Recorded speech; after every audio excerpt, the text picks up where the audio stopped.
This is a wonderful and enriching, informative series that we are very honored to collaborate with the UU Fellowship of San Miguel. I am here representing the Elizabeth Kubler-Ross Foundation in Mexico Centro, and the garbage truck is going by. And so it's been a wonderful series so far, and we are lining up a really exciting group of international presenters and local ones to consider all of the possible areas, aspects of preparing for a thoughtful death. So we are moving the sessions, the workshop, to once a month on the third Wednesday of the month.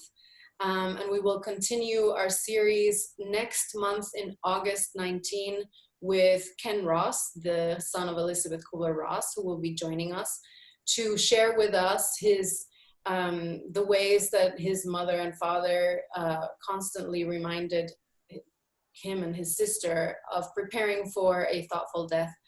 And we will continue the series in September 16 with the president of the Mitz Aoki Legacy Foundation and the daughter of Dr. Aoki, who has a really wonderful documentary called Living in Your Dying, and we will be having a discussion about that. So, but today we have Dan Neuspiel, who is the president of the Unitarian Universalist Fellowship of San Miguel. We have Ana Andrade, who is an attorney at law, and she will talk about what needs to be done legally so that we can have our advanced directives in Mexico. And we have Oliverios Fernandez, who is the CEO of Jardines Nueva Vida, the funeral home. And he will be talking about questions about the laws in Guanajuato state regarding funeral arrangements. And so with that, I leave you with Dan Neuspiel. Dan?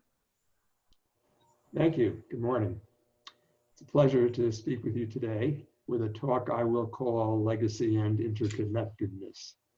My background in brief is that after medical school, I did a pediatric residency and fellowship in epidemiology, and then I practiced general academic pediatrics for 33 years in New York City and Charlotte, North Carolina, primarily serving poor and immigrant families. After retiring 3 years ago, I moved to San Miguel full-time with my wife, Kathy. And although I was raised in a Jewish family, I've been a UU for 23 years. I'd like to start my talk with some general comments about legacy and plan giving beyond just financial gifts. And then I'll discuss our fellowship's new endowment fund, as well as the common endowment fund of the Unitarian Universalist Association, in which we plan to invest most of our funds. I want to make it clear that I'm not a lawyer or a financial advisor, and nothing I say should be construed to be either legal or financial advice. The word legacy has several definitions. Financially, it's defined as a gift by will or other legal document, especially of money or other personal property, and is sometimes called plan giving.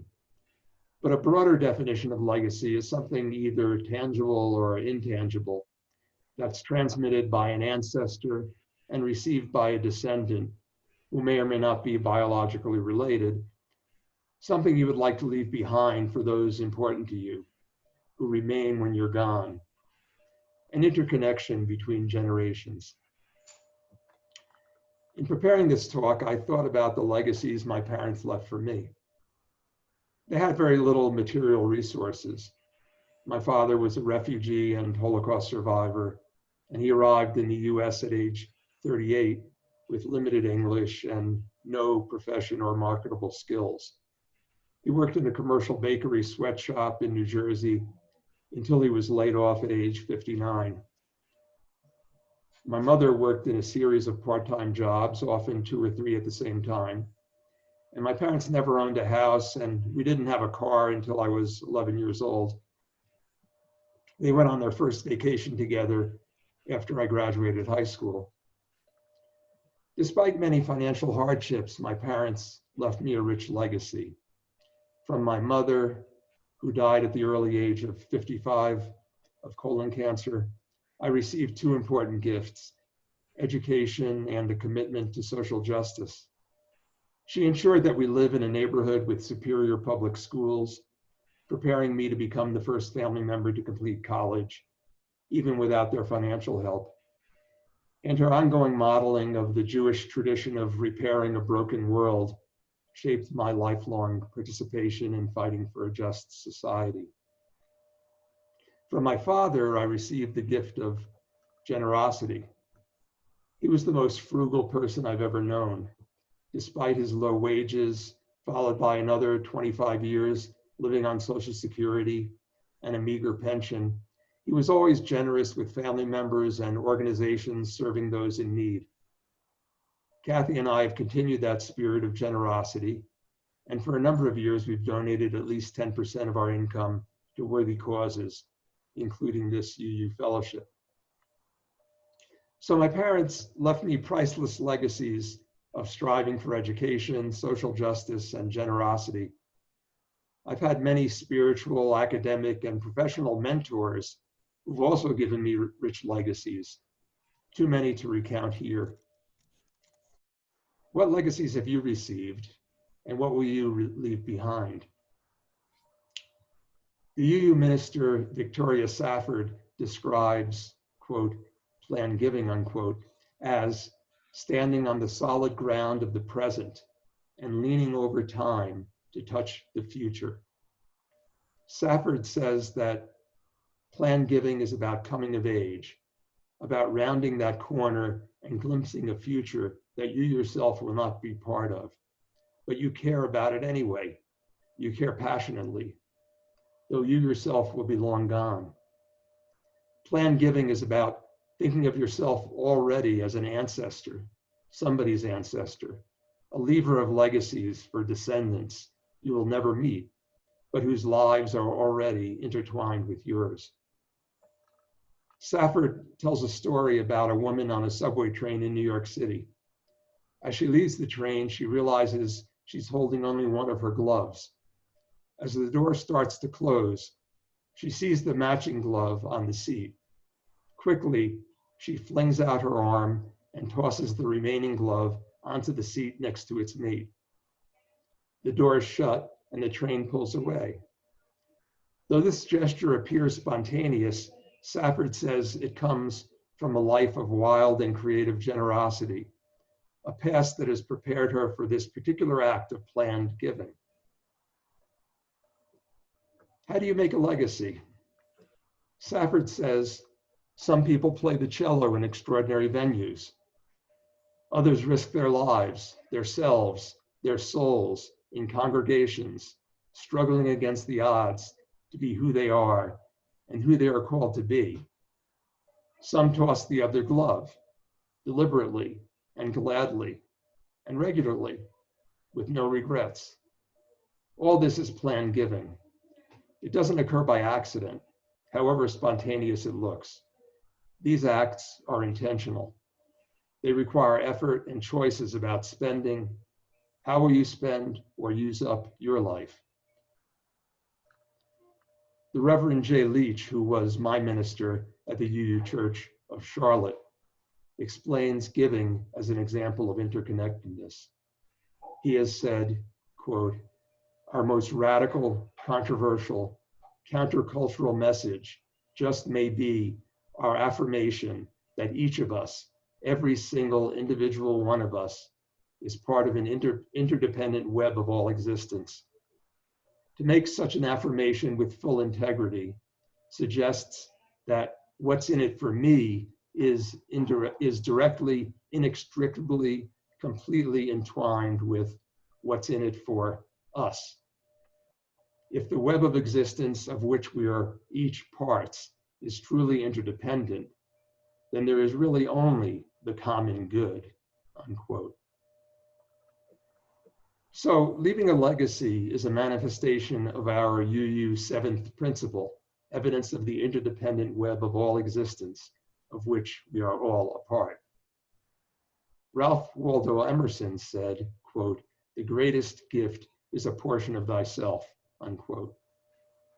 And with that giving, you are not only benefiting your future descendants, but you are also growing your own spirit. Along similar lines, the writer Joan Moran describes 5 ways to leave a great legacy. 1, support the people and causes that are important to you and to those close to you. 2, reflect and decide what is most important in your life and inspire others along the path. 3, share your abundance with others. 4, be a mentor to others, sharing your talents. 5, pursue your passions because they are infectious and will influence others. Like Emerson said, give a portion of yourself. Margaret Atwood said, quote, "In the end, we all become stories," unquote. Someday when we pass away, those who mourn will hopefully not be sitting around talking about how we died, but instead, they'll be telling stories of how we lived. What stories will they tell about you? So there are many types of legacies that have nothing to do with money, and we should all give them serious attention. Now, I'd like to talk about our fellowship's endowment fund and how you may be able to leave a financial legacy for the future of our fellowship and those whom we serve. In March 2019, at our annual meeting, a resolution was passed that allowed us to start the process of establishing an endowment fund. Last month, fellowship members approved bylaws that described the policies and procedures of this fund. The endowment fund is our savings account for the future. It will provide for long-term financial security, allowing our community and mission to grow and prosper. Just as families try to save so that they can enrich their lives, achieve their goals, and cover unforeseen emergencies, so should our fellowship. I'll try to summarize our endowment fund goals. We want a way to allow our current members to create legacies by donating current or future assets for the long-term benefit of the fellowship and its mission. The endowment fund aims to support fellowship needs that are outside of its operational budget. Examples of these needs could be a new piano, a new meeting site, enhanced funding for a future minister, increased funding for social action grants, or future needs that we can't even contemplate now. To keep these long-term financial goals separate from the operational budget of the fellowship and avoid conflicts of interest, we've established a governing structure to ensure that the committee administering the endowment fund is independent of our board of directors. We prefer unrestricted donations, that is, those with no strings attached.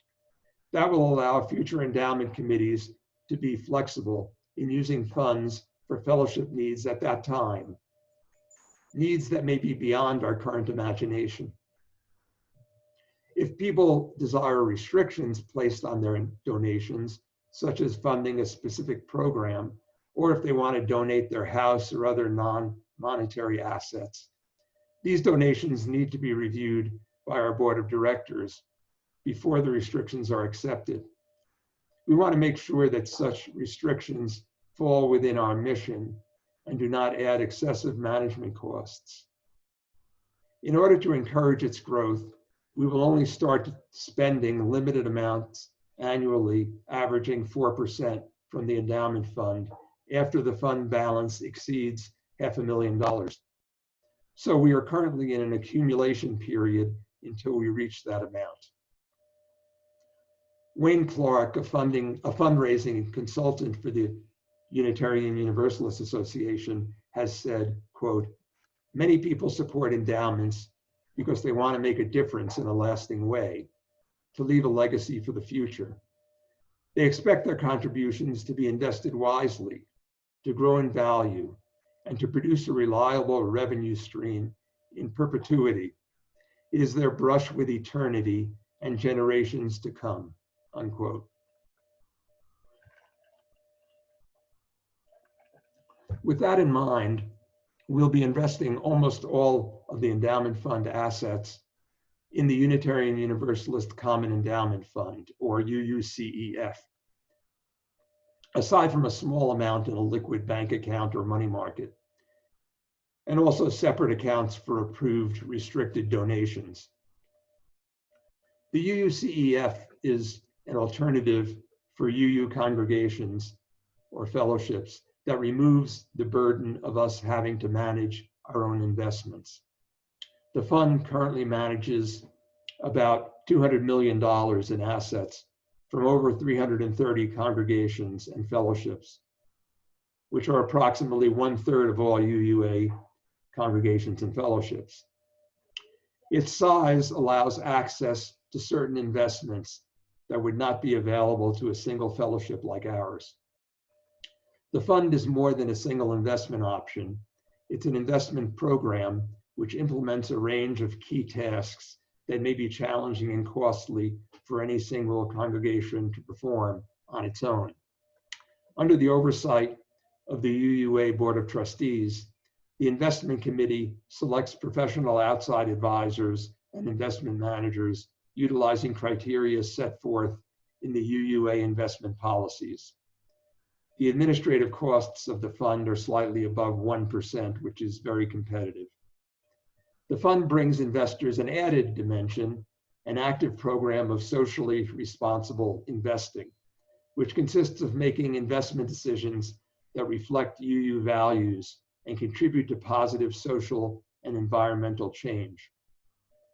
Socially responsible investing ensures that our investments are aligned with our UU values. None of us wants to make our financial returns at the expense of seriously harming ourselves, other humans, or the environment. The 4 components of socially responsible investing include: 1, screening, including both positive and negative screening. Negative screening is trying to avoid doing unnecessary harm, such as by avoiding investments in companies that are serious polluters, employ sweatshops, or have racist or sexist policies. Positive screening is preferring investments in companies that provide a societal good as well as a safe and attractive return, such as companies with good environmental records. Number 2, shareholder activism, which is proposing and representing resolutions at annual stockholder meetings to encourage companies to adopt policies consistent with UU values.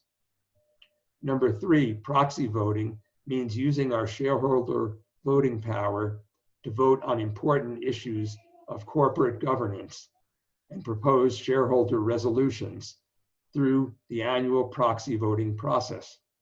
And number 4, community investing, which is setting aside some portion of funds, up to 5%, to be invested in local businesses that generate jobs and opportunities in addition to an attractive return. Many community development financial institutions exist for managing such investments. At this time of pandemic, many of us are thinking about our mortality and examining or re-examining our wills and estate plans. If you'd like more information on how to donate or bequeath a portion of your assets to the UUFSMA Endowment Fund, please contact one of our current members of the Endowment Committee, several of whom are on this call right now that I see. The officers are Steve Singer, Chair, Tricia Singer, Recording Secretary, and Karen Woolhouse, Financial Secretary. And the other members are Andrea Kaufman, Steve Steury, and Ellie Goodwin. Those who either contribute now to the endowment fund or who name it in your wills, trusts, IRAs, insurance documents, or in other future gifts will become members of our UUFSMA Legacy Circle. And we're currently inviting donors to be founding members of that circle. Before I end, I wanted to mention a special program the UUA has called Umbrella Giving. This allows entities under the UUA, like our fellowship, to receive gifts through a single bequest to the UUA. This may be useful if you'd like to leave a percentage of your assets to more than one congregation or fellowship, or to the UUA itself. The UUSC, that's the Unitarian Universalist Service Committee, or one of the UU camps, conference centers, or seminaries. It also allows you to donate anonymously and gives you access to options such as charitable gift annuities. It could be a way to simplify your estate plans. More information is available on the Umbrella program online at uua.org/giving/umbrella. Before taking questions, I'd like to conclude with a quote from James Baldwin. Quote, "It is rare indeed that people give. Most people guard and keep. They suppose that it is they themselves and what they identify with themselves that they are guarding and keeping. Whereas what they're actually guarding and keeping is their system of reality and what they assume themselves to be. One can give nothing whatever without giving oneself. That is to say, risking oneself. If one cannot risk oneself, then one is simply incapable of giving." Unquote. Thank you.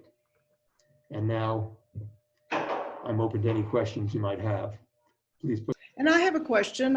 Can you give us, I know that this is a new endeavor, but can you give us any guidance on if one wanted to participate in the endowment fund, say, okay, so I get in touch and then someone gets in touch with me and I assume there are forms to be signed or notarized or whatever.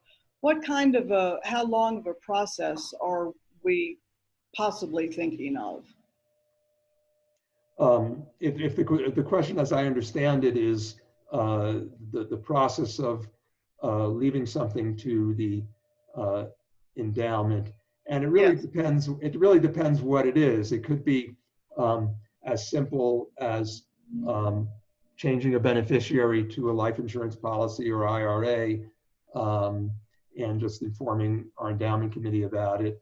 It could be changing or adding a beneficiary to your will, and again, I mean, of course, that would mean going through a lawyer to do that, but then just informing our endowment about it. You know, I think the only thing that would take, I think, a bit longer is if you have what I mentioned as a restricted donation to a specific program, or if you wanted to donate your house or other non-monetary asset, and that we would need to have a discussion about and get our board approval of. Hold on. All right, can you hear me? Yes. Yes. Okay. Dan, I apparently put a query into UUFSMA at the exact time almost that you guys created this potential. And I was told, yes, I could gift my home or other assets to, that there was a format to do that. This is what I want to clarify given the information I process. Is it possible to direct to one particular UU branch, meaning UUFSMA, and in a worst case scenario, have a secondary where it would just go to the general endowment fund or whatever? Or does it just go to UU overall? And I just need to clarify that. Thanks for the question. If you're leaving something and you want it to go to the endowment fund, you can just you can just leave it to the UUFSMA, and it will go to the endowment fund if it's not going, you know, if it's mentioned in your will or estate documents. Again, if it's a monetary asset, then that's very simple. If it's a non-monetary asset, then we should have some discussion about it ahead of time. Okay, thank you very much. We'll need to have some discussion about it. Sure. My focus is on NGOs.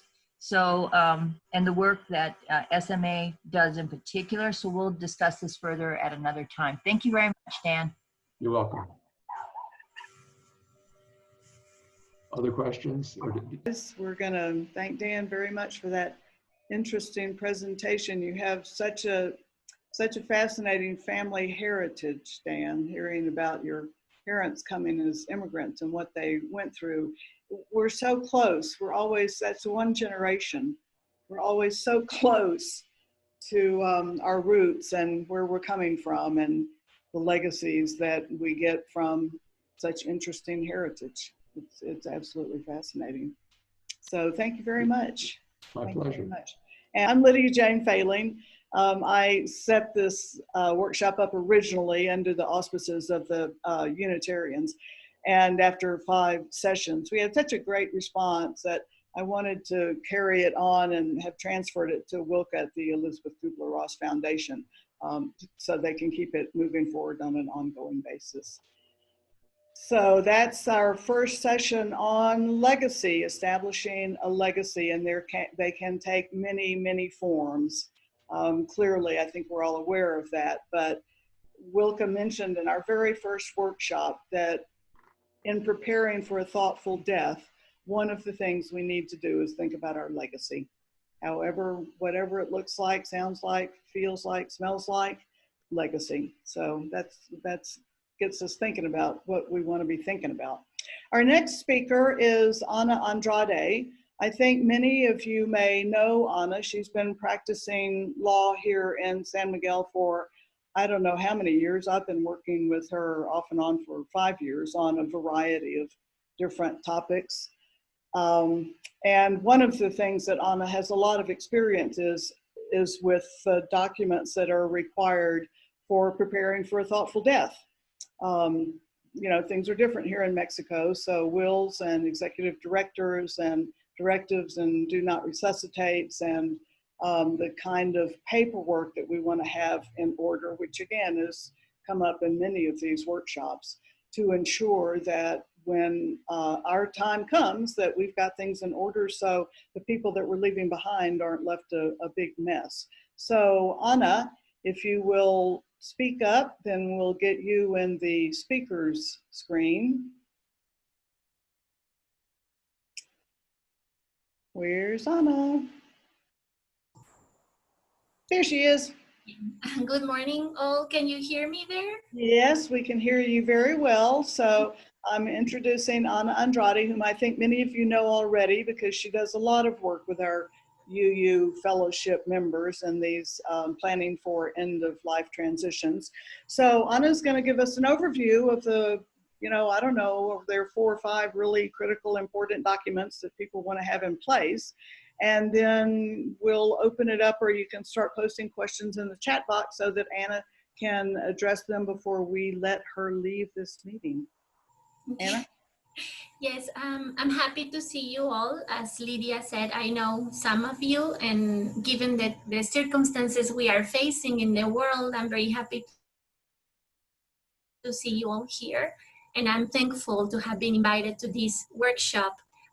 As Lydia said, there are certain things that we have to consider in legal terms, and so that we have a thoughtful death as you are proposing.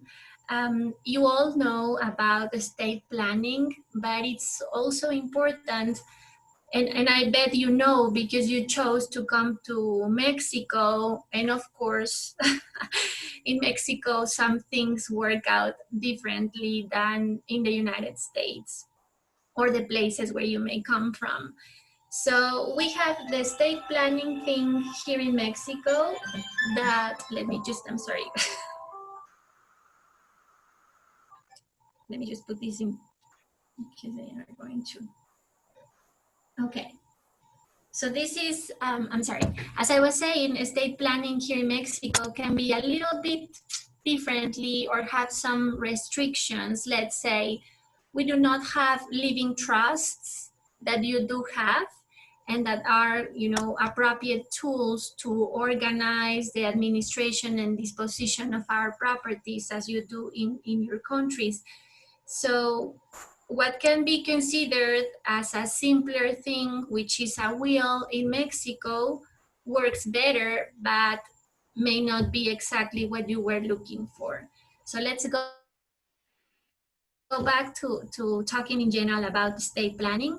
In estate planning in Mexico, what we can include or try to cover is that space in between you having a last or short period of your last days, which will be, covered legally by having a document called or an advance directive or living will, which is what I want or what sort of instructions I want people to follow, decided by me. It's not that someone else made those decisions for you. It's I, being of sound mind, healthy today, decide that if I was in such circumstance where I cannot speak for myself, I don't want to be connected to artificial device so that I'm kept alive, and some other measures. I will go back to advanced directives in a moment. Then we have the time when I passed away. So now I have to, my family, my friends, my person that I trusted to take care of things will only, again, honor, make sure that my instructions are followed.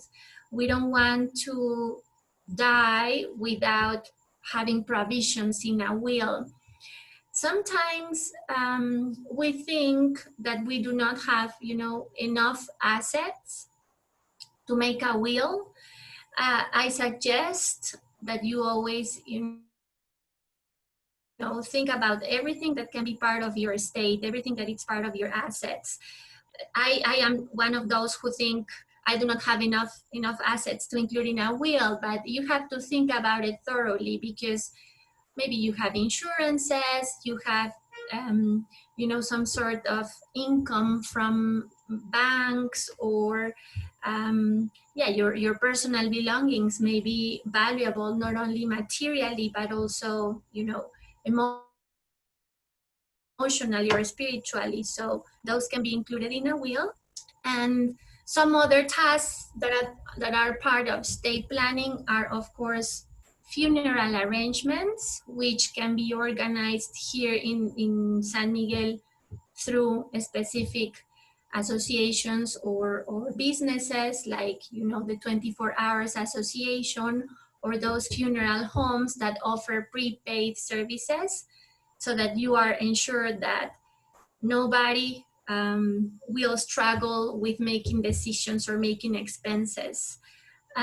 We also have, it can be less common, or depending on the grantor, we can add, of course, guardianship statements or instructions if we have a person that we are the guardian of. Also pets, we can include pets as part of what I want to happen to my beloved pet upon my death. And so basically that is part of what we can include in estate planning in Mexico. So let's go back to the documents we would need to have, legal documents. I suggest that we all have a power of attorney. As you may know, in Mexico, we do not have health powers of attorney. So nobody in Mexico can decide over your health. So the power of attorney that I suggest, it's of course to take care of businesses, take care of assets. Then we do have the advance directive to take care of my health. Still, it's not the same as a power of attorney, because it's restricted to being terminally ill or in a terminal condition. That's why I said it only covers that last stage of your life. We cannot include in those organ donation, because for that purpose, we have to go over another kind of process in Mexico. And lastly, a will. Of course, the will is to dispose of your property, either real property, personal property, upon your death. I don't have to insist too much with you about having a will because I know your culture is more a preventive culture. I have worked here in San Miguel for 14 years and graduated school 16 years ago. So basically, I know no other community in terms of legal practice than this. And I know you are preventive. You like to have things prepared. So the will is something that if you haven't done, I bet is in your list of things to do. Let's talk a little bit about each of these documents, requirements, so that you know what it takes to have. For the power of attorney, you can appoint any person you want. It doesn't have to be a relative. It can be a friend, it can be a relative, it can be a person that is in the United States, bearing in mind, of course, that that person at certain given time, if it's necessary to execute the power, will have to come to Mexico. But what is very important is that you trust that person. So it doesn't matter if it's here in New Zealand or wherever, as long as the person is able to come to perform at a certain time, you can appoint that person. Then the power of attorney can be as wide or as specific as you want. It may be that you have a house here in Mexico, so you want that person to be able to grant contracts, I don't know, lease contracts, or even sell the property if you were in such a condition that you have to go to care facility. Then maybe you want someone to be able to transfer your house to pay for the care facility, or we can foresee and discuss many scenarios. For that, as I said, the only thing that is necessary is that you decide who are you giving your power of attorney, and to have the legal name of the person appointed. The person doesn't have to be here for the granting, but it's very important that we have full legal name as appears in official identifications. It doesn't have to be one person, it can be 2, 3, as many as you want. Of course, it's always suggested to have better control, to have maybe 2 people and not that many. But in a power of attorney, several people can be appointed as your agents. Then we have the advance directive. As I said, that is a document that was created for Guanajuato. It started to be valid approximately 8 years ago. And if you go and ask the health department how many Mexicans have that, they will say 20%.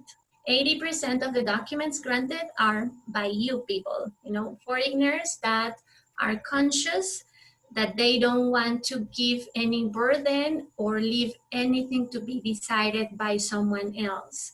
Not that you don't trust someone else, it's just that, morally, it can be a burden. I told some of my clients one day, like my parents, for instance, they don't have one. And if they were, if their brain was damaged and they are just connected there, I wouldn't want to be the one who decides for them to be disconnected, right? I would prefer that they make that decision. And with that document, I just, make sure that that is honored. So basically, in that advance directive, you establish specific instructions and appoint a representative to be the person who goes and makes sure that those instructions are followed. The requirements for that are the representatives have to be here in order to grant the document. Of course, if it's someone that comes in and out of Mexico that travel, that's fine, as long as they are here for the granting. And I always suggest that, again, we have at least 2 people. So in case one person has any complications not present when you may need the power of the advance directive, to be executed. We need, general information from you, such as number of passport, place and date of birth, and all those general information that any legal document presents to identify you. We also need this information from your representatives, because as I said, they will be signing that document, accepting to perform as your representatives. So we need general information from them too. And the process, it's not complicated. Normally what I do is I send a form that you have to fill up, and I send a template, because I forgot to tell you that legal documents granted before a notary public in Mexico by a non-Spanish speaker have to be handwritten. If it's a will, if it's an advance directive, you will have to handwrite your instructions or your dispositions, and that document is translated to the notary. So as part of the requirements is that you handwrite the document. As I was saying, I normally provide you with a template, and we go from there. We make sure that is what you want, or we can make changes. Something that recently was added in advance directives is the COVID situation. As you may know, you who are my clients, you may already have that document, and it states, I do not want to be connected to any device to keep me artificially alive, and that includes ventilators. So in these days, fearing that virus that can get us anytime, some people are making special instructions on that. I have those clients who say, neither in the event of COVID, I don't want to be in a ventilator at all. And I have those who have said, I would accept to be connected to a ventilator for a week, for 2 weeks. And if my life does not seem to improve, if my health does not seem to improve, I don't want to be continued in that ventilator. So those kind of things we can add. Also, we can add Dnr Statement. I know in the United States that is a different document. Here in Mexico, we can add a statement there. What if your heart function or your breathing stops? Then you do not want to be resuscitated. You want to be resuscitated under these specific circumstances, like if doctors determine that my quality of life won't be good, then I don't want to be resuscitated. That is something that we lately have been able to include, because now our hospitals, our medical staff or the staff in the hospitals are more willing now to do this or to enforce these kind of statements. And lastly, the will. A will, as you know, is the document where you express how you want your assets or your estate to be administered once you are not here any longer. It of course is prepared in order to avoid confusion or ensure that your money, your property goes to those person you want them to go. It is for everybody. Everybody can grant a will, but I always suggest that, of course, to those who have non-traditional relationship, like if you are not married, because of course, if you are married and you would, die without having granted a will, the Mexican law establishes that your legitimate heirs are your spouse and your children in equal shares. So, but having a relationship that it's not marriage per se makes it more complicated. So let's make sure that if we are in this non-traditional relationship, or if we have been married to several people and we have several children, you know, from different marriages, of course, it's important to establish specific instructions. As I said, otherwise, all children will have same right to participate in our will or be our beneficiaries. I recently learned, and this was the first time that it happened to me, but then that made me think again on how important is the will, because many times of course, we love our children and we trust them implicitly, but there was the woman who wanted to leave a bequest to her religion, and she emphasized that it needed to be there because she knew that the son would not give the money to that religion that she had. So anything that you want to make sure that it's complied has to be included in a will. Basically, well, in wills, something that it's related to wills and it's important to you foreigners is there is a misconception about inheritance tax. There is inheritance tax in Mexico over $500,000. If I inherit a house that is over $500,000, I will pay inheritance tax. If my assets, if my estate is below that amount, there is no inheritance tax. However, and the misconception comes because according to our capital gains tax law, non-residents in Mexico would have to pay taxes if received by inheritance. So what happens is that we have all these expats living here who want to leave their house to a son who is in the United States or in Canada. So what happens is that if that person is not resident by the time they receive the asset, they will be taxed, even if it's under $500,000, okay? So, but you know, there are always ways. So what is happening now is that those beneficiaries or those heirs who are inheriting homes and are not planning to keep them, they can apply for their temporary residency prior to the allocation of the property so that they are residents effectively by the time they receive the house or the asset, and therefore they don't pay these capital gains. I think I went very fast. That's all I think I can share with you in general terms. I don't know if you want to have questions or now.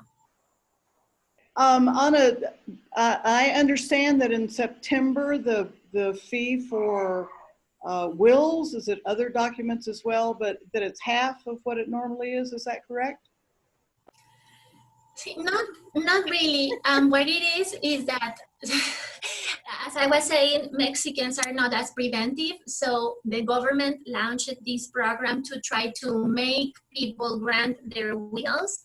And what they do is the government does not charge the registration of the will, but that is only like 300 pesos less. Some notaries in town make a discount, some others do not. So, I mean, they are not obliged to do a discount or make it half price, but there are some in town that do the discount. Mm-hmm.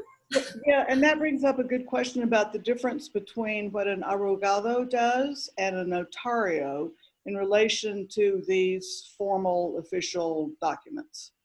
Okay. Well, the notario in Mexico is another thing. I mean, they have a lot of authority. They'll just ask you to write your will and that's all. His job is to formalize the document, to stamp it and make it valid. But hardly ever they take the time to review what you are establishing and tell you, you know, your executor cannot be that guy because he's 13 years old, you know, those kind of things, because they just get the paper and they formalize it. I'm not saying all of them, and I'm not saying they cannot help you, You can always go to them, but be clear in that. Be clear that you want to grant a will and you need him to review it and to make suggestions rather to just stamp it. Mm-hmm. Okay, and another question that I have, and I'm keeping my eye on the chat list to see what else comes up. In the United States, many of these documents are by state. So there's a New York State do not resuscitate form. There's a California do not resuscitate. And I have pulled some of those off just as samples. Is such a generic form available in Mexico that we could access? And is it also different from state to state? So for Guanajuato, we would have to have a Guanajuato. No, here. No, well, that's good news, I guess, because a will that you grant in Mexico is valid for the whole country. You can also include dispositions for assets you have abroad, but of course there, at the time of execution, we would be talking about a little bit more complication. That's why the suggestion is also always to have a will for your assets in Mexico. And if you still have assets in other countries, but have a will in that other country. For example, a advance directive. Is there some place online that I can pull down a Mexican advance directive form that I could just fill out and then I would have effective document? There are 32 states in Mexico and only about 13 have this kind of document as a valid document. As I was saying, Mexico is still so much a culture of, you know, let the family take care of it, let the family decide it. So the advance directive that you grant in Guanajuato is valid in other states that allow or accept those documents, no problem. And you would have a little bit more of a hard time in states where those are not recognized still as valid documents. Okay, okay. So Gloria asked, does a Mexican will only cover Mexican assets? No, you can, in a will, you can include your house in the United States or whatever. Just know that when the time comes, the will has to be first probated here, or well, it can be probated in both parts. You would need to have that Mexican will apostilled and translated and taken to the States to be probated too. Okay. Anna, can you give us a general idea of what a package of documents, a will, an advance directive, and a power of attorney, approximately más o menos, what would it cost us to have all three of those documents done with you? With me, power of attorney, it's 3,500 pesos. Advance directive and will go from 3,800 to 4,000. Okay, so there's a general idea.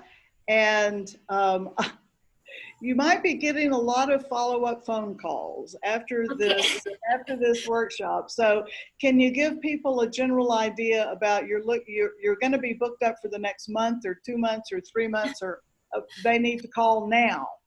Okay. How's your schedule looking? How far ahead are you booked up?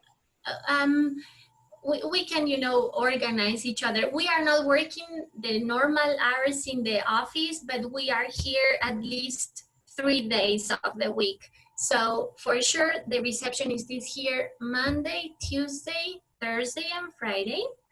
And she can give you an appointment for next week or after the 5th of August. Okay. All right. Gloria would like to know, do you practice any other type of law? Here in the office, I personally do, well, I like to say I do preventive. We read contracts, we do some labor contracts, And I have other two partners who do different things. We have real estate transactions and business, setting up business and intellectual property. Dan was asking about if you have an advance directive here in Guanajuato and you end up at the hospital in Querétaro. Querétaro is one of those states who have been discussing their local Congress for years. I would need to verify. I would think they will honor it, because even when they don't have a law for advance directives or living wills, what the representative has is a legal document. So they should honor it, except that it would take a little bit more work. Okay. Is the notary fee included in your fee? Yes, in Yes. my fees, we have all included. Notary, legal, interpretation. Okay. Thank you so much, Anna. It was great to have you here. Thank you for having me. You know, don't hesitate to start dialing for Anna, because she'll be okay. All right, our third speaker this morning is Oliver from Jardines Nueva Vida. He is the CEO of the organization, and as our general topic this morning is legacy, and Dan talked about the various ways that we can determine our legacies and leave them. And I think that a very important part of our legacy is how we leave our paperwork and financial matters, and we've got the documents that Anna has suggested in place, that's a part. And then the ritual that we set up for when we do pass, be it a funeral, plant a tree, whatever, green, whatever it is that we do. In many situations, when we reflect back on our loved ones who have passed on, the last time we saw them or their funeral arrangements are something that will be significant and important to us. And so I really consider that to be a part of our legacy. And in preparing for a thoughtful death, preparing for that final ritual, I consider it to be a pretty key and critical element. So Oliver is going to talk to us about the services that his company provides.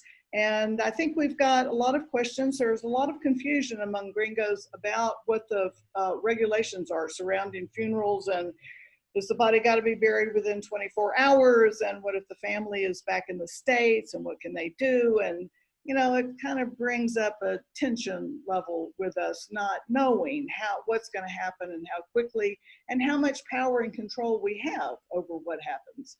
So Oliver's going to explain to us what his services are, and then we'll have the opportunity to ask him about, well, what if I want to be buried with my dog? Could you do that for me? So Oliver, off you go. Let's see, are you muted? Let me unmute you. Okay, yes. Thank you, Lydia. Okay. Hi, thank you for the invitation. Well, I'm like you said, I'm the CEO of Jardines Nueva Vida, and in English is New Life Gardens. We are a funeral home that starts 26 years ago here in the city. We have the only private cemetery in the city, and the only crematorium in the city. That's important to say, because all the funeral homes and all the associations, if they want to make a cremation here in the city, we are the only crematorium that exists, or they need to go to another city. So my father starts this company 26 years ago, because there wasn't any options for the people of the city. They only can go to the municipal cemetery. So we start to sell different products for in the cemetery that you can where the people can be buried or cremated, and they can prepay all the service. That's the most important. And in 2012, we start a prepaid funeral service for the foreign people. So we start this program because all the people say, well, if you have the crematorium, if you have all the facilities, and you have all the personnel, because we are like 30 employees, why do you not sell the product, the same product that sells 24 hours or other funeral homes? So we start this. Some people help us, like maybe like Dr. Maxwell or something. Other people's they start this with us, and we start this. So at this time we have sell like 200 services for the people. For the foreign people, we help with everything that they need.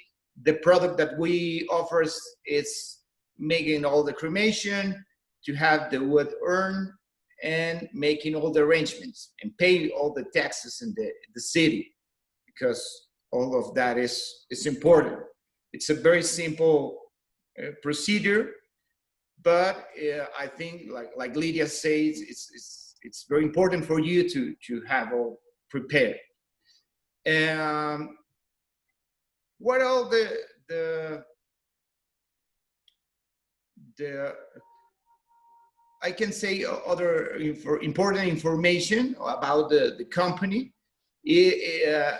Like we are a Mexican company that offers graves and prepaid service. We need to have a lot of legal procedures in Mexico. So we are a company that we have legally all the regulations, or I don't know how to say, to give this services, because you need to have like your contract registered in a special office of the government, and you need to have like a deposit or a warranty that you are going to give that service to the people. So we are the only funeral home that have this in the city. And the other advantage that you have is that, and that's why, let me tell you, that's why the people call us. It's that you can pay with any card, of the American card or from another country, because it's a legal account bank. So you can pay with a card, and it's easier. The other advantages, like it's that it's very simple to make all the register. I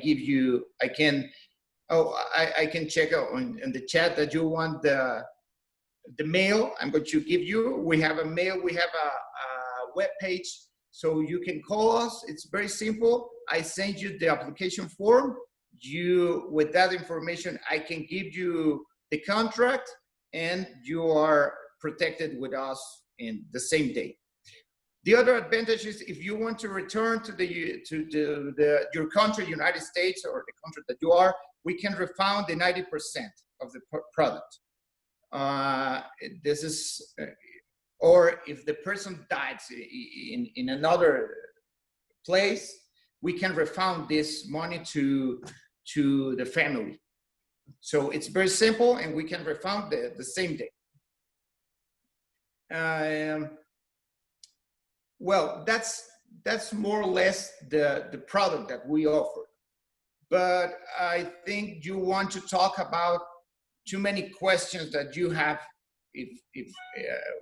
of what happens when a person dies and what we do. Well, let me tell. Yes, Lydia. Well, I'm just going to encourage people to type your questions into the chat box. And Okay. I've already got a couple I'd like to ask you, but please, I'm sure you guys have questions, so put them down there. Okay, yeah, I'm going to try to answer all the questions that I can see in the chat. Great. Well, here is what happens when a person dies. They only need to call us, the person, a family or a person that you know here in San Miguel. They need to call us, and we're going to take care of everything. We're going to go for the person to make the cremation, to make all the arrangements. If you don't have a doctor, we're going to try to contact your doctor. If you don't have your doctor, we have doctors to certify the death. So with that, we call like a medical cause of death certificate. With that certificate, we can go to here in San Miguel, to the government offices, to have the death certificate. We can make all the translations that you want, but maybe that you will need your death certificate from the United States or your country. If they are of the United States, we will go to the consulate here in Mexico. It's a very simple procedure. We need to fill like a paper that they give us, or your family is going to fill, and they are going to send like 20 or 10 or 25 copies of the death certificate of the United States. And it's a free service. It's important to say, because any funeral home can, they don't need to give any cost of this. Well, someone are telling us who are the doctors at this time. We have like 15 doctors. There's a lot. All the doctors that you know here in San Miguel, we work with that. Because we are near here of the clinic of Dr. Ricardo Gordillo. They help us. We have all the information with the Dr. Maxwell. Well, we work with a lot of doctors. And yes, we report, like I say, to the embassy, and they give you all the death certificates.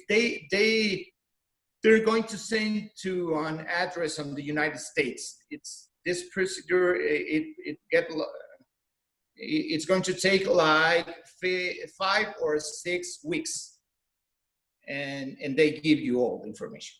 And well, let me continue with what happens. But we're going to take the body, make the cremation, and we're going to have here the urn with the ashes. What we can do with that? Well, we can give to the person that you want here in San Miguel. But many persons don't have anybody here. So you can give me a phone or someone to contact, and I can send to the country, and that person can pay. I'm going to give you some what she or he can do, some options, and we can send by plane or by road the ashes, and well, that's all. And that's all. It's a very, very simple. I don't say the cost. The cost with us is 11,000 pesos.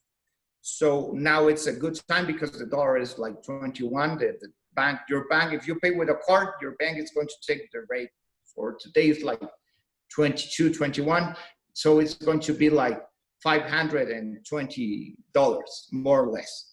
And we can refund the 90% of that 11,000 pesos the same day as you need it. I don't know if someone have another question. I can answer. I'm going to put here the page. So I have a couple of questions for you, Oliver. Yeah. I've heard, let's see, I think that Wilka made a note on the request for donations that she's using the funds to develop a green burial site. And I think is that with your facility? Well, yeah. I don't talk about that. And just to tie that in, I know that you're also working very closely with the Jewish community. That's right. Their burial requirements, I spoke with the man there at JC3 about that. So I think we would be interested in hearing about green burials and also about how you're accommodating the Jewish community. That's right. All the information that I give you, it's for a cremation service. But if you want a burial service, okay. All that service that I told you, it's about the cremation. But we have the cemetery, the private cemetery in the city. That cemetery, it could be, a person can be have a burial. We have like for 1, for 2, and for 4 people, like Oliver, a family package. I'm sorry? Is that your facility that is out on the road to Alcocer?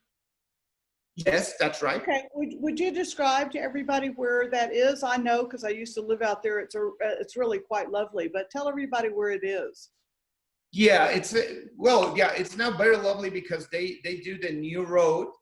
It's in Camino Alcocer, and I'm going to put here our webpage of Jardines Nueva Vida, not for the resident support program, because in that page you can make like a virtual.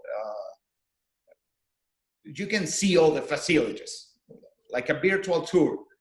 So. And on that cemetery we have, it's like American cemetery. That's true. We have a lot of gardens, and that's where we have the crematorium, and that's why the Jewish community they talk with us, and they were looking for a new cemetery in the city because the old one that it's in the Guadalupe Cemetery, there are 4, I think, and well, they want to talk to me because they want that I help to make a new cemetery. But when they see our cemetery, they want to be there, so they buy a special place for the Jewish community where they can be buried. And we have a lot of benefits that for the Jewish community, like we can bury without a coffin, we can bury with all your traditions, but well, we work with UUFSMA community, GC3, I think you call that in English, and they need to authorize if you want to be buried with us, because you need, I think, to be member of that community. But we have that.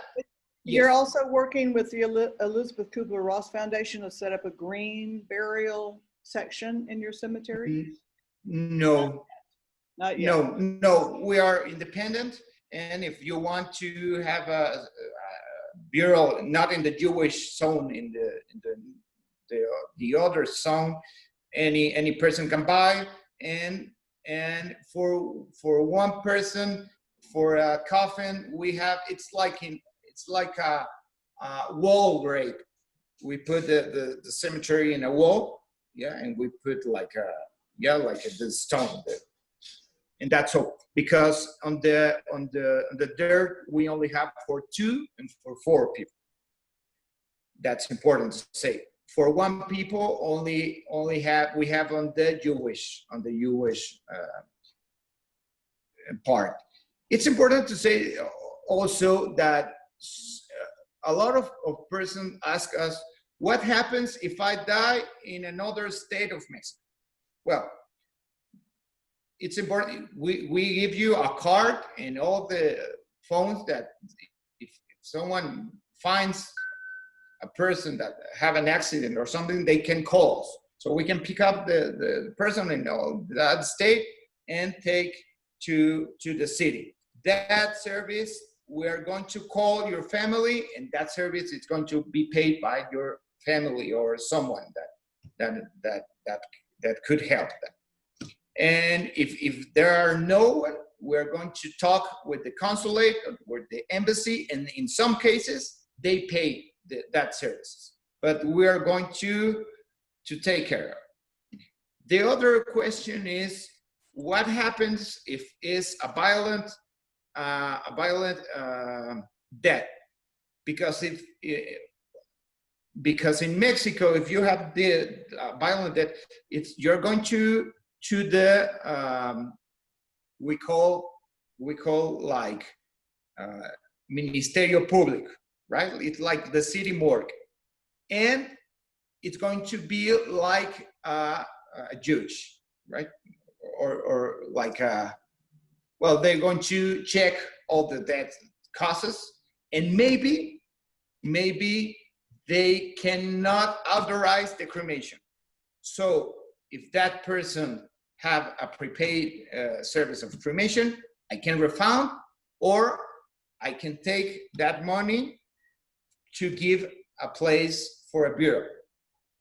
But in 16 years that I have been here in this company, that only happens one time. One time of, I have like 3,000 burials on cremation. So it's not normal that happens, but it could happen. And I don't know if I think we have another question here. Is how long can someone keep a body at home? Okay, in Mexico, they need to I can make the cremation 12 hours before the death. 12 hours. And they can be in the house or in another place to make a ceremony for 48 hours. If you want to have more hours, I need to embalm the body, and you can be there like a week, and then I can make the cremation. Typical in USA also for broken girl. Okay, yeah, well, that I see. I don't know if someone have another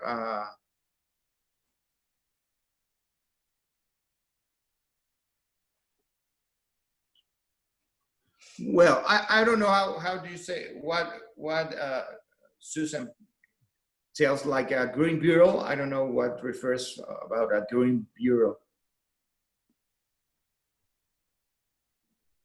Well, how many people this role of this product that we have, like for the foreign people, we are 4 people that speak English, and we are going to go with all the people that doesn't speak Spanish, that make all the arrangements and go for the body, make the cremation. We are, like I told you, we are like 35 employees.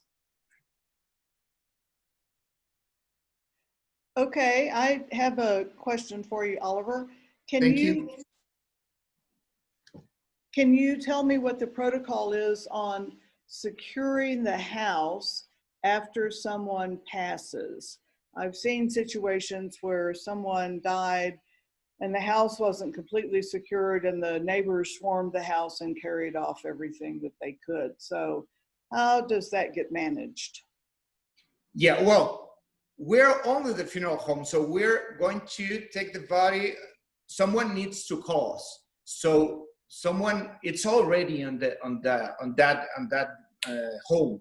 So we are going to take the body of the home or the hospital, and we're going out that's not our responsibility. You need to talk that on your, that's important. That's why it's important that Anna says that the will and to have all the arrangements, because like you, if you want your dog with you, we can do all of that, right? But we need, that's why we give you an application form you can write, but it's like a moral application, right? It's not illegal. Right. We can't do anything like a funeral home. That's the same in Mexico for the donation of the, I don't know how the words is, the órganos in Spanish, the donation, because it's like a moral. We can do by law.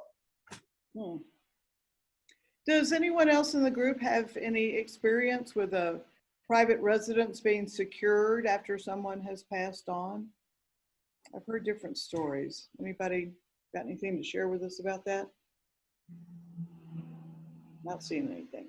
Okay, what other questions do we have? We've got about 3 more minutes of Oliver's time. So what would you like to know about making sure that the final, or possibly final, you know, this aspect of your legacy, of if there is a ritual or where you want it, how you want it, and what you want to have done, an important part of legacy. So I don't see anything else. So I think we're all ready to go to lunch. I'm not sure who we have left on the call from Dan and Anna and Oliver. Thank you so very much for sharing your knowledge with us today. This meeting workshop has been recorded and it will be posted to the UU YouTube channel. That usually takes 3 or 4 days because someone goes through and does editing, but in 3 or 4 days it will be posted there, so you'll be able to watch it again. And the workshop will take place again next month, August, the 3rd Wednesday of the month. I don't have my calendar in front of me, so I don't have that date. And as Wilka mentioned, I'm excited. It's going to be Elizabeth Kubler-Ross's son, who's going to be here with us, which is, you know, pretty exciting. I know he travels and lectures a lot, and I've never seen him, so that should be great. So we'll be sending you email updates about exact information and the Zoom meeting and whatever. So hope everybody makes a contribution for Elizabeth Kubler-Ross Foundation and UU as well. I've already gotten in touch with Dan about setting up something for an endowment, so I'm not wasting any time with that. So thank you all for joining us today. It's always a pleasure to have you here, and we'll look forward to seeing you again next month. Bye-bye.